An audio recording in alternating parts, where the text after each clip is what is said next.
Hello and welcome to Ula Tea Leaf Readings. My name is Lenor and tonight I'm going to be reading your tea leaves. This is a horoscope for Cancer. If Cancer is your solar, lunar, ascendant / rising sign, then this is a message for you. All right, let's get started. And so, our card tonight is the Fool, which is always a much welcomed energy. All right, let's go ahead and see what these tea leaves have to say. And if you have not subscribed yet, please think about doing that. You can hit that little bell. It'll let you know when the next readings are coming out. It is free to subscribe. And you will probably hear Pudgy, the kitty cat out there, yowling. After he has his breakfast or dinner, he will often continue to do his little meows downstairs. Okay, so immediately I see we have 78. We also have an 8 up here. So we have 78, 8. We have, it looks like a 2 right here. 78, 8, and 2 so far. Now, I am not one to ever tell you to go gamble with the numbers or lotto or whatever. But I will say, somebody did comment on one of my videos this very morning and tell me that they played the numbers they incorporated the numbers I had said. One day didn't work. Then they did the next day, I guess. I don't know. Do they do the lottery every day? I don't even know. Or Powerball or whatever it's called. I've never done it, so I don't know. But then they did it. They didn't do it the next time. And the numbers came up. So I don't know what that means. But I guess sometimes, yeah, Spirit is here to help us out. I don't gamble or bet or anything. I've never done it. I've always been, well, frankly, I'm just too cheap. Okay. I don't know what I'm doing. I don't know anything about those things. So, I have no idea.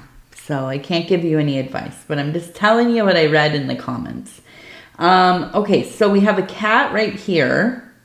You can see the face, the eyes, the nose. Here are the ears. Over here, I have it looks like a kind of Picasso face, but kind of frowning a little bit. Frowning just a bit there. Now we also have a cow's head here. You can see the eye, the nose. Here are the horns up top. So we have that mother energy. And I liken the cow if it's, I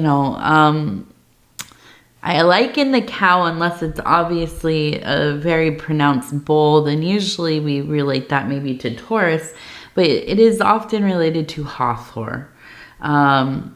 And so the mother goddess, a mother goddess. And so I feel that there is this sense of real motherly energy here, or at least parental energy, right? This kind of caretaking, this kind of sheltering from the storm, if you will. Now we also have that cat. So the cat is always a real sign of independence, of being quite individualistic, maybe even solitary, doing as you kind of please. That sounds bad, but doing what you need to do for you, right? And that's often kind of going your own way. not waiting around for somebody else to make the decision, or, you know, you're not one that likes to rely on others. You like to make sure the thing gets done because you're going to do it, right? You're not going to wait around. So we have these two energies in combination. And this leads me to believe that maybe you are or have been kind of the primary parent or primary caretaker for somebody. This isn't always easy, of course, right? Even in the best circumstances, like for instance, my husband and I, we have a daughter, pretty equally shared. Now at times I have been the primary parent, especially when my husband, shout out to Devin Serpentero, was working his day job, right? Before we were really like full-time on the channels. And yeah, you just kind of fall into these situations where, you know, one or the other parent or somebody else kind of takes on that major role of, you know, doing the thing. And I was under the best circumstances because I have a really involved co-parent husband, you know. But, you know, even under those circumstances, it can be very difficult, right? Now, if you were somebody who was like a single parent or you were co-parenting and there were difficulties or you know, anything like this, I feel that you really stepped up. I mean, absolutely. Give of yourself, right? Once you have a kid, you never really stop parenting, even if they're, you know, 45 years old. But I feel like this is one of the profound parts of your life, part of your identity, right? And you're good. You've been good at it. Has it worn you down quite a bit? Probably, yeah. Of course. Now, it maybe isn't that this is your child or biological child, but you've been a caretaker. And let me just say, shout out to all the step parents out there. Shout out to all of the chosen parents and the adoptive parents, foster parents, parents in many configurations, grandparents taking the role of parenting their grandchildren, aunts, uncles doing the same, you know, being maybe that community member that's like mom or dad to everybody on the block, you know. Shout out to all of you.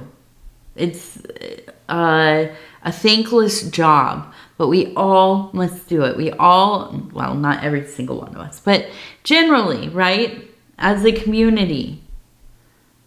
And so, yeah, special shout out to all of you. It's difficult work raising these kids to be, I don't know what to even say, kind, loving, empathetic beings, but also tough and able to take care of themselves, to have the courage to get out there and explore the world, right? It's a hard thing to do. But, you know, if anybody could raise an amazing kid, it's a Cancer person. Most definitely. So, yeah, I feel like you've done this your own way. You know, you're not one to kind of abide all of the, you know, parenting books and everything that people love to give you advice that is even often unsolicited, right? How you should raise your kids and all of that. But no, I think that you've really done this your own way and it has worked out, okay? And it is continuing to if you are still taking care of others. So that's a beautiful part of this reading and it makes sense to me. Now, we have this face over here. I feel like there's almost a sense of needing some time for yourself. Even if it is that these, you know, these things that we've been talking about, you're not currently in a caretaking role. I do know that you continue to stay very busy with whatever you're doing, probably working, right? And, you know, finding a place where you can take a little bit of a break for yourself. Cancer people, you all are really good at doing the things that you are interested in, the things that you're good at. You really are good at applying yourself. You're also not very good at taking breaks when you need them. There seems to be this energy of, if I could just get this done and then I'll stop. But then there's like another thing and another thing, and it's the stopping point keeps getting pushed back. And so I do think that there is a sense of needing kind of a little bit of a slowdown. Now, we have the spider right here. You can see the legs. You can see that, what are they called on the back? Is it the thorax? I don't know. I'm just throwing out there. I remember that's a piece of a bug. But that big bottom there. And there is a feeling of intense dreams, right? The spider is the weaver of dreams, the grandmother. We also have the face of the grandmother right here. You can see kind of side profile, the nose, the mouth, the head, and the eye kind of closed a little bit. But there is this energy of visitation, absolutely. Maybe it's not overt. I don't know that this is a dream cycle where you are with whatever person is coming through or whatever intelligence is coming through, but there are many signs, right? There are very potent symbols, themes throughout the dreams, and they feel like they are lasting even after you wake up. There's a feeling of these lingering kind of engagements or deals, revelation that is coming through, and you're taking it with you into your into your waking life. Right? As you open that doorway between sleep and wakefulness, yes, it is coming along with you. So I feel that these are pretty profound. You should probably be writing them down, keeping track of them. I will always advocate for you to be keeping a magical diary, a journal. You know, if you're like me, I like to just write lists and write down letters. I have a piece of hair stuck to my hand here. Oh, it's hard having long hair. We have a household full of people with long hair here. My husband's hair, shout out to Dove and Serpentero, his hair is almost as long as mine now. My daughter's hair, you know, relatively to her body, right? Very long as well. I think her hair maybe is longer than mine by now. But we all have super long hair. So there's not nearly a day where you don't have somebody's hair stuck to you, if not a lot. So let's see. We have a large E. It looks like an E name. Somebody with an E name coming through here.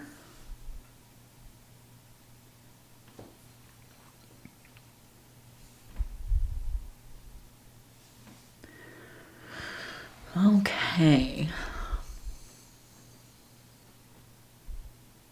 Well, there's a face. We have a nice face here. You can see the eye, the mouth, the nose. It almost looks like hands trying to cover it. You're covering the, you know, putting your hands over your face. Like you don't want to look at something. Darker hair possibly, or a hat. But there is this sense of, I don't want to look. I don't want to look. And I had this, when I was starting the reading, I had this series of images. Something about, and these are really disjointed, but almost something about maybe being in grandmother's house, grandfather's house, around the holidays as a child. And I just keep thinking about how the carpet is like a gold color, which is, I noted because I remember in the 70s, although I wasn't alive yet, but I was born in the 80s. So I remember a lot of the decor, but the kind of gold shag carpet style. Now, not gold like we think shiny gold, but a gold tone. And I'm just thinking of for some reason there's like a wreath of some kind. It's not really decorated like a Christmas wreath. But it maybe it is. I don't know, but it's green. Doesn't have anything else on it. It's not necessarily pine either. I was thinking, is it moss or something? Some kind of thing. I don't know. I don't know what it is. But it seems important, or something that maybe you were looking at it. I don't know, playing with it. And here's the random thing. Raviolis. Like, there's something about raviolis while you're there. Maybe your grandmother or grandfather made raviolis. I don't know. Maybe by hand. That would be cool. I've made raviolis quite a few times, and they are so good when you make your own pasta and stuff. But yeah, I feel like it reminds me of just being young, going to grandma and grandpa's house at a gathering of some kind. The details that you remember, being young and shorter than everybody else, and kind of can hide under the furniture and kind of be on the perimeter of things.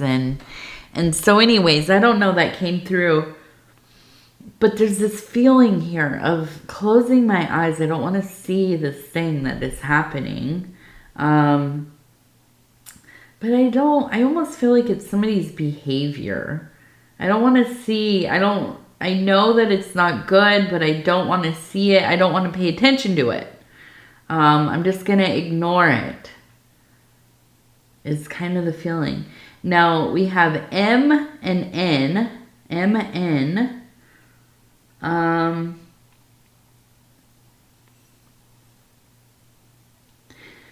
Which comes through for me. We live in MN. I know there's popular belief on our channels that we live in Chicago. I think because my husband says Chicago time. Which is funny because I would think that people remember from back in the day when, they would say Chicago instead of Central Time, because not everybody knows what the heck, where is Central Time, kind of bleeds into Mountain Time, right? So I'm always like, I've seen people say on my channel and his channel, oh, I live in Chicago too. I'm like, who lives in Chicago? I had to ask him. I'm like, why do they think we live in Chicago? Shout out to Chicago though. Chicago's awesome. But no, we do not live in Chicago. I lived in Minneapolis for a long time, but not in Chicago. I used to go to shows in Chicago. There's like a thing called the Super Bus that you used to be able to take from, and I think they still have it. I don't know, but it's kind of like the Greyhound. It's like a quick bus relatively quick, from Minneapolis over to Chicago. And I go and see concerts and stuff when I was in my 20s. Okay, let's see. We have a person here receiving a message, a bird. It seems startling though. Now next to them, it almost seems like we have death, right? With the scythe, it looks like wearing the robe. We have the person here, kind of a message. Now, I don't feel that this is a death, right? But I do feel that there is a sense of like foreboding, or at least like a little alarm going off. Now, this immediately leads me to believe that there's either some kind of warning about, I don't know, there like an accident or somebody who is unsafe. But more than that, I believe maybe this is we have a flag right there. Kind of a red flag going off about something within health, right? Maybe a time to go get checked out. If you haven't done like your physical in a while, or your blood work, or I don't know, you've had something going on that is specific problem and it hasn't resolved itself. Like for instance, ongoing headaches or something like this, right? No, I'm not saying this is death. Please do not think that. But it is about our mortality, right? Reminder, we live in these corporeal bodies, these flesh suits. And yes, at times they're going to start to break down.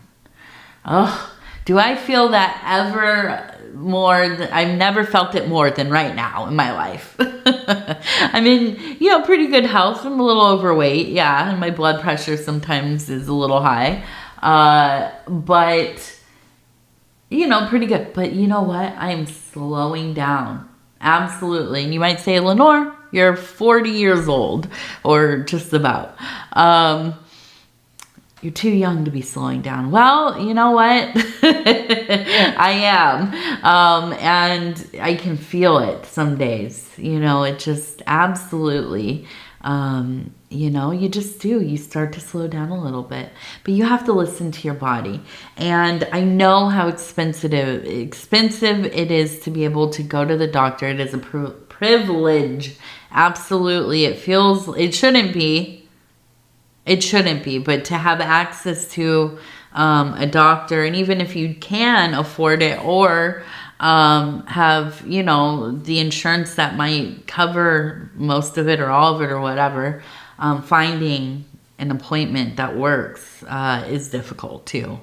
So I know it's a lot, but if something's going on, or you have any kind of inclination, or maybe you haven't gone for your physical in a few years or what, don't be like me. Sometimes since I've had my daughter, I've been on it, for her sake more than anything. But when I was like younger, I would go years without going, and it was, that's where things kind of went awry for me. So, we have to abide once in a while. So this is a good time to, if you've been thinking, I've been having this thing, I don't know if it's anything serious, or maybe I'm just overthinking it, but it's really, it's uncomfortable, or it's whatever, go get checked. Go just do whatever it is. It might be nothing, hopefully, and probably likely. But again, that with that death symbol, it really is a sign of, I don't know, just, it is. It's like memento mori, right? The reminder that we live next to death, and that's just what it is, right? As soon as we are born and we are, then we hit our peak, and it's, yes, everything,